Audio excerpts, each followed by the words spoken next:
النصرة السودانية لعلامة الديار الجزائرية، قصيدة في الذب والدفاع عن ريحانة الجزائر محمد علي فركوس حفظه الله تعالى، بقلم الأمين إبراهيم الضرير من دولة الخرطوم حفظه الله تعالى. اصبر على شتم العدو الأبعد، اصبر على شتم العدو الأبعد، فلأنت في نهج النبي محمد صلى عليه الله ما نجم سرى، قد قاس أنواع العدا بتصندد، فلأنت حقا قد ورثت علومه، فبصاعها ترث العدا فلتصمد، واقرأ لآي الوحي في فرقانه، وكذلك الأنعام فيها مقصدي، فلقد قضى كونا لكل منبأ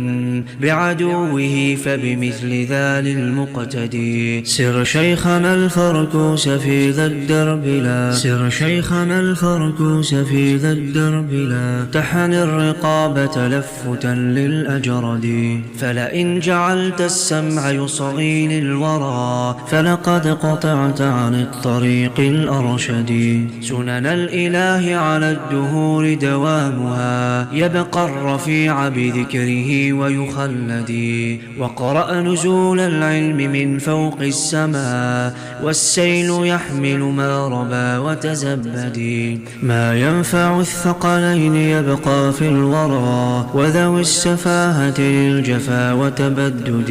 يا رب وفق أهل علم كابدوا فيك العدا بتحلم وترشد، يا رب وفق أهل علم كابدوا فيك العدا بتحلم وترشد.